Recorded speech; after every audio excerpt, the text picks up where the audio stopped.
Everyone, অনেক দিন পর তোমাদের কাছে চলে আসলাম।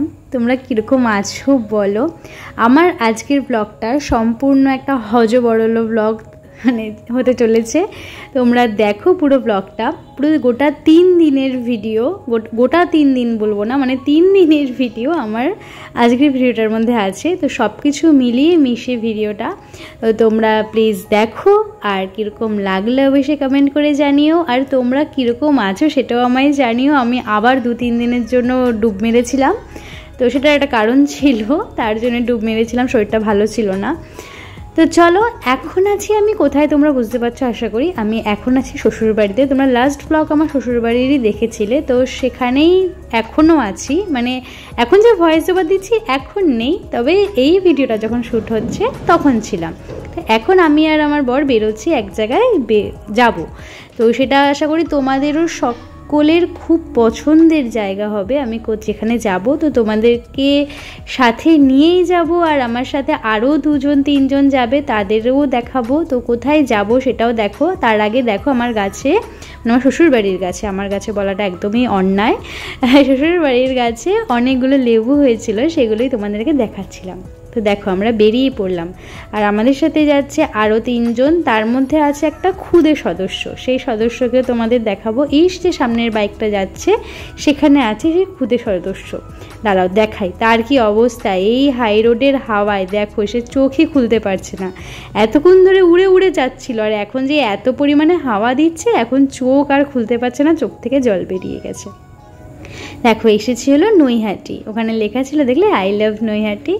তো নৈহাটিতে আসার কি কারণ তোমরাও আশা করি অনেকেই বুঝতে পারছো, কারণ নৈহাটি এখন মানে অনেকটাই বিখ্যাত হয়ে গেছে শুধুমাত্র আমাদের সকলের প্রিয় বড় মায়ের জন্য। হ্যাঁ, সেখানেই এসেছি। বিয়ের পর বড় মার মন্দিরে এসেছিলাম পুজো দিতে আমি আরও, তখন এই নতুন মন্দিরটা তৈরি হয়নি, পুরনো মন্দির ছিল। তবে নতুন মন্দিরটা হওয়ার পর এই ফার্স্ট টাইম আমি ওর সাথে আসলাম। তো চলো ভিতরে যাই, আর কীরকম কি পরিষেবা ওরা দেয় তোমাদের সব কিছুই আমি শেয়ার করব। আগে দেখো মন্দিরটা কি সুন্দর, আর মা তো সব জায়গাতেই সমান, কিন্তু তাও ওই যে মন টানে বড় মায়ের কাছে আসার জন্য, সেই জন্যই আসা। কিন্তু জানো আমার একটা খুব বাজে এক্সপিরিয়েন্স হয়েছে আজ, তো সেটাও তোমাদেরকে বলবো। তোমরা দেখো, তোমরা ভিডিওর মধ্যেই দেখতে পাবে যে কি বাজে এক্সপিরিয়েন্স হয়েছে। আগে একে দেখো, আমরা এখন লাইনে দাঁড়িয়েছি, বেশি লাইন ছিল না, তবে আজ কিন্তু অমাবস্যা ছিল, তো অমাবস্যার পুজো হচ্ছিল, তো তার জন্যে আমরা বেশিক্ষণ লাইনে দাঁড়াতে হয়নি। পুজোর নিয়মটাও খুব একটা যে ভালো সেটাও বলবো না। তো আগে ওকে দেখো, ওর নাম হচ্ছে গিয়ে গুটি, ডাক নাম, আর ভালো নাম হচ্ছে গিয়ে দৃশানি, হচ্ছে গিয়ে আমার বরের বন্ধুর মেয়ে। তো দেখো এখানে কি সুন্দর বড় মার ফটোগুলো। আমার আরও একটা ভুল হয়েছে যেন, আমি একটা ফটোই আনতে ভুলে গেছি মায়ের। আর দেখো এই হচ্ছে গিয়ে তার মা, আর এই হচ্ছে গিয়ে সে তার মেয়ে, এরা 2 জন, আর তার বর, এই 3 জন মিলে, আর আমি আর আমার বর, এই 5 জন মিলে আজ আমরা এসেছি বড় মায়ের মন্দিরে পুজো দিতে। দেখো এখানে আমরা লাইনে দাঁড়িয়ে আছি, তাই এখানে আমি উপরের ব্যানারটা নেওয়ার চেষ্টা করছিলাম, কিন্তু পুরো ব্লার হয়ে যাচ্ছিল। তো এখন আমরা ভিতরে ঢুকবো। ভিতরে গিয়ে ফোন একদমই অ্যালাউ নেই, তাও যতটুকু পারবো তোমাদের সাথে শেয়ার করার চেষ্টা করব। এখানে এত সুন্দর ফটোটা বাঁধিয়েছে, নিচে লেখা মা তারা ফিশ সেন্টার। যাই হোক, দেখো ভিতরে এসেছি, আর এই যে এই মহিলা, ভদ্র মহিলা একটুখানি দাঁড়াতে দিচ্ছিল না, মানে 1 সেকেন্ডও ভিতরে গিয়ে মাকে যে প্রণাম করব তারও উপায় ছিল না, মানে দাঁড়াতেই দিচ্ছিল না, শুধু বলছে চলে যাও চলে যাও। আর দেখো তারপর এসেছিলাম গঙ্গাতে, একটু গঙ্গা দর্শন করে আর নৈহাটিতে থাকিনি, ডাইরেক্ট চলে এসেছি কল্যাণী। তো কল্যাণীতে যখন এসেছি একটুখানি এদিক ওদিক না ঘুরলে হয় বলো। আর আমরা বাড়িতে এসে এই কদিন শুধু ঘুরেই গেছি, মানে 2-3 দিন রেজিস্ট্রি অফিসে গেছি, একদিন গেছিলাম সিনেমা দেখতে রেস্টুরেন্টে, তোমাদের সাথে আগের ব্লগেই শেয়ার করলাম। আর আজও বড়মার মন্দিরে গিয়ে আবার এসেছি একটা ক্যাফেটেরিয়াতে একটুখানি বসে গল্প সল্প করবো তার জন্য। তো দেখো আমরা 3 জন মিলে বসে আছি, আর ওদিকে আমার বর আর আমার বরের বন্ধু বসে আছে। বরের বন্ধু আমার বন্ধু, মানে আমরা মিউচুয়াল ফ্রেন্ডই বলা চলে। তো ওরা চা খাবে, আমি চা খাবো না, আমি তার জন্য একটা লস্যি অর্ডার করে নিয়েছি। আর এই কদিন আমার মানে আমি কটা দিন কি সুন্দর ডায়েট মেনটেন করছিলাম, কিন্তু বাড়িতে এসে সব একদম গুলে হয়ে গেছে। দেখো ও খাবে, ও তো আর টেনে খেতে পারছে না, ওর বয়স জানো কত, মাত্র 11 মাস। মানে কেউ বলবে 11 মাসের বাচ্চাও, মানে পুরো একদম পাকাপোক্ত একজন, এত সুন্দর বাইকে করে ঘুরে বেড়াচ্ছে। দাঁড়াও এইবার ক্লিপিংসটা দেখো, দেখো কি সুন্দর নাচছে, একটা গান ছাড়লেই ও নাচবে, সে কি যে খুশি ওই গানটা শুনলে নাচে। গানটা আমি দিতে পারলাম না কপিরাইটের জন্য, নাহলে তোমরাও গানটা শুনতে পারতে। ব্যাস এবার চলে এসেছি নেক্সট ডে একেবারে লাঞ্চে। এখন আমি আছি আমার বাড়িতে আজ মহাভোজ আছে, মানে মায়ের 2 আদরের জামাইয়ের আজ, মানে ষষ্ঠীতে যেহেতু আমরা আসতে পারিনি আমার বরের ডিউটির জন্য, তার জন্য আজ মার ইচ্ছে হয়েছে জামাই আদর করবে। তো জামাইরা যখনই আসে শ্বশুরবাড়িতে তখনই এত সুন্দরী আদর পায়, ঠিক এভাবেই মা কাঁসার থালায় সাজিয়ে জামাইদেরকে খেতে দেয়। মানে আমার বর যেহেতু একদমই কাছে থাকে না, তো যখনই আসে তখনই মা চেষ্টা করে ওর পছন্দ মতন যাবতীয় সব কিছু রান্না করে ওকে দেওয়ার।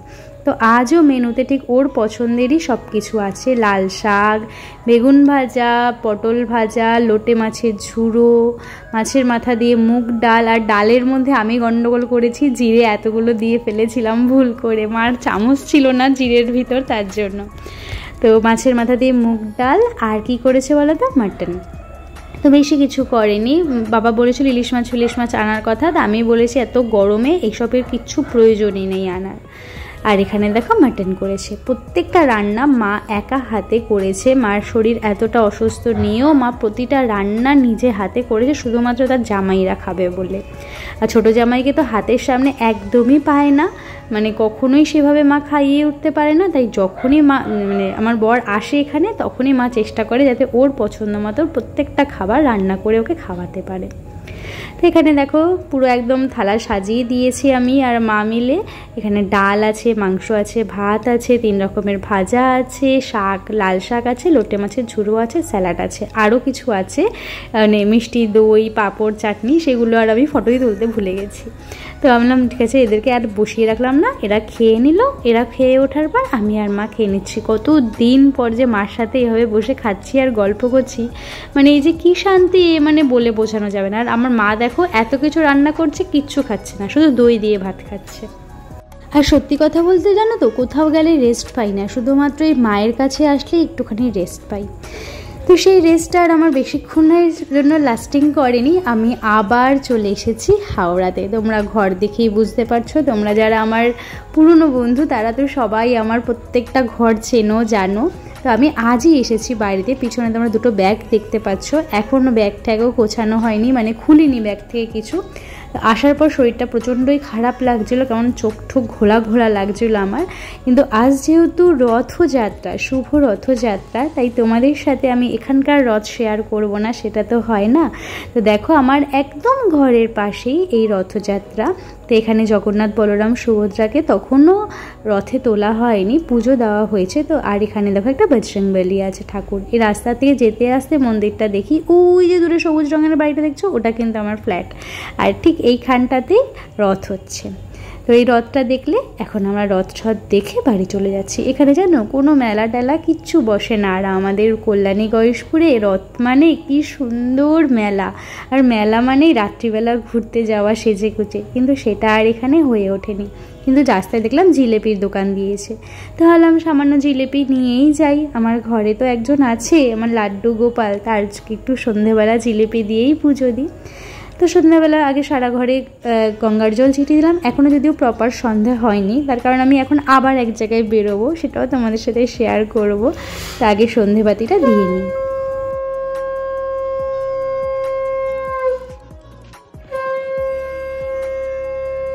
দেখো সন্ধে দিয়ে আবার নিচে চলে এসেছি, টোটো দাঁড়িয়ে আছে, এক জায়গায় যাব। কোথায় যাব বলো তো? হ্যাঁ, এদের বাড়িতে এসেছি, আমার চুন্নু আর মুন্নুর বাড়িতে। তো ওর মা ফোন করে বলছে ওরা রথ টানবে, আসো, টোটো পাঠিয়ে দিচ্ছি।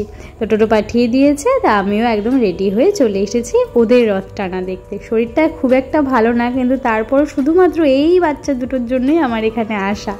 মানে ওদের যে কি ভালো লাগে, মানে ওদের এই হাঁটা চলা, কথাবার্তা তো একটু সেভাবে বলতে পারে না, কিন্তু হাঁটা চলা, এই আদর খুব ভালো লাগে আমার। তার জন্যই শুধু বারবার ছুটে ছুটে আসি। কিছুদিন না দেখলেই মনে হয় কতদিন দেখিনি। আর ওকে দেখো, ওর নাম হচ্ছে গিয়ে চূর্ণ, লাল পাঞ্জাবি, আর নীল পাঞ্জাবির নাম হচ্ছে গিয়ে মুন্নু। আর এই দেখো ছোট্ট ছোট্ট রথ দুটো ওদের ওর মা সাজিয়ে দিয়েছে, কি সুন্দর রথ দুটো। তো ওরা রথ টানবে, তার জন্য ওরা পুরো রেডি, দুজন সুতি পাঞ্জাবি পরে একদম। তো কীভাবে রথ টানে সেটাও তোমরা শুধু একবার দেখো। রথ নিয়ে আয়, রথ নিয়ে আয়, রথ নিয়ে আয়, আয় আয় আয়, রথ টেনে নিয়ে আয়, আয় আয়, আসো, তুমিও আসো। মাথা তুলে দৌড়াবে, বাহ, এইটাই সবচেয়ে ভালো।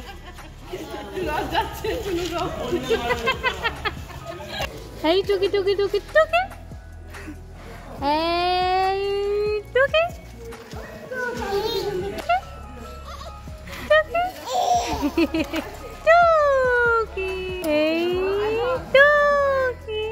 বলো কিরকম লাগলো ওদের রথ টানাটা? ছোট বাচ্চাদের রথ টানা মানে কি যে ভালো লাগে। তারপর এখানে রাস্তা থেকে একটু রথ যাচ্ছিল, সেই রথটা তোমাদের শেয়ার করলাম। মানে বাউরিয়াতে অনেকগুলো রথ হয়, প্রায় 4-5টা মনে হয় রথই হয় এখানে। আমাদের গয়েশপুরে যেমন একটাই রথ হয়, কিন্তু এবছর গয়েশপুরেও দেখলাম 2-3টে রথ বেরিয়েছে। আর এখানে আরেকটা রথ গেল। তো রথ দেখে আমি বসে আছি, আমার বর আসবে সেই অপেক্ষা করছি, আর ওদের সাথে খেলা করছি। কিন্তু ওরা নাছোড়বান্দা, ওরা ডিনার না করে ছাড়বে না আমায়। আর আমার বর আসতে এতটাই লেট করেছে যে ডিনার করেই যেতে হবে। আর আমি বলছি আমি ডায়েট করছি, আমি বিরিয়ানি খাবো না। বলছি এতদিন যখন ভেঙেছো আজকেও ভাঙো, কাল থেকে তুমি আবার ডায়েট করো। তো আজকের ভিডিওটা তোমাদের সাথে আমি এটুকুই রাখছি। কাল থেকে আমার ডেইলি ব্লগ নিয়ে চলে আসবো। আজকের মতো টাটা।